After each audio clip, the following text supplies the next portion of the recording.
ಸ್ನೇಹಿತರೆ ನಮಸ್ಕಾರ. D V ಜಿಯವರ ಮಂಕುತಿಮ್ಮನ ಕಗ್ಗದಲ್ಲಿನ ಬಹು ಜನಪ್ರಿಯವಾದಂಥ ಒಂದು ಪದ್ಯ ಬದುಕು ಜಟಕ ಬಂಡಿ. ಬಹು ಸುಲಭವಾದ ಭಾಷೆಯಲ್ಲಿ ಜೀವನದ ಸಾರವನ್ನು ಡಿ ವಿ ಜಿಯವರು ಇದರಲ್ಲಿ ಕಟ್ಕೊಡ್ತಾ ಹೋಗ್ತಾರೆ.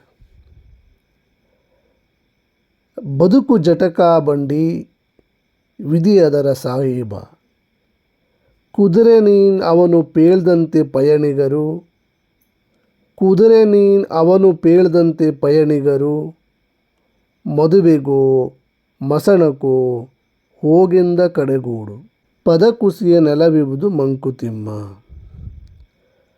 ನಮ್ಮ ಈ ಜೀವನ ಒಂದು ಜಟಕ ಬಂಡಿ ಇದ್ದ ಹಾಗೆ. ಹಿಂದೆ ಎಲ್ಲ ಜಟಕ ಬಂಡಿಗೆ ಕುದುರೆಯನ್ನು ಕಟ್ಟಿ ಓಡಿಸ್ತಾ ಇದ್ದರು. ಇವತ್ತು ಕೂಡ ಮೈಸೂರು ಅರಮನೆಯ ಭಾಗದಲ್ಲಿ ಆ ಜಟಕ ಬಂಡಿಗಳನ್ನು ನೋಡ್ಬೋದು.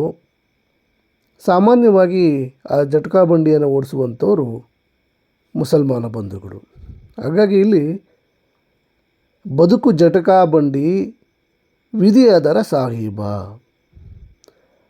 ನಮ್ಮ ಜೀವನ ಒಂದು ಜಟಕ ಬಂಡಿ ಇದ್ದ ಹಾಗೆ. ಅದನ್ನು ಓಡಿಸುವಂತಹವನು ವಿಧಿ. ನಾವೆಲ್ಲರೂ ಕೂಡ ಆ ಜಟಕ ಬಂಡಿಗೆ ಕಟ್ಟಿರುವಂಥ ಕುದುರೆಗಳು. ಆದರೆ ಈ ಜಟಕ ಬಂಡಿಯ ಓಟ ಮಾತ್ರ ಅದರಲ್ಲಿ ಕುಳಿತಿರುವ ಪ್ರಯಾಣಿಕ ಬಯಸಿದ ಹಾಗೆ ಇರೋದಿಲ್ಲ. ಆ ವಿಧಿ ಎಲ್ಲಿಗೋ ಕೊಂಡೊಯ್ಯುತ್ತೆ, ಅಲ್ಲಿಗೆ ನಾವು ಹೋಗಬೇಕು. ವಿಧಿ ಆ ಪ್ರಯಾಣವನ್ನು ಮದುವೆಗಾದರೂ ಕರ್ಕೊಂಡು ಹೋಗ್ಬೋದು, ಇಲ್ಲ ಸ್ಮಶಾನಕ್ಕಾದರೂ ಕೂಡ ಕರ್ಕೊಂಡು ಹೋಗ್ಬೋದು.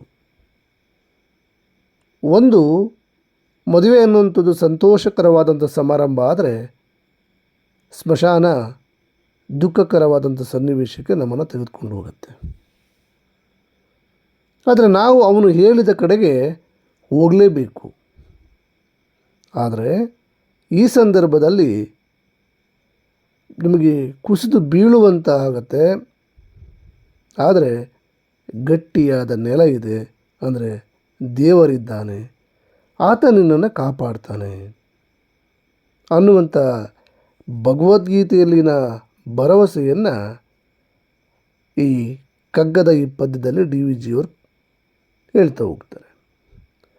ಬದುಕು ಜಟಕ ಬಂಡಿ ವಿಧಿ ಅದರ ಸಾಹೇಬ, ಕುದುರೆ ನೀನ್ ಅವನು ಪೇಳ್ದಂತೆ ಪಯಣಿಗರು, ಮದುವೆಗೋ ಮಸಣಕೋ ಹೋಗೆಂದ ಕಡೆಗೋಡು, ಪದ ಕುಸಿಯ ನೆಲವಿವುದು ಮಂಕುತಿಮ್ಮ.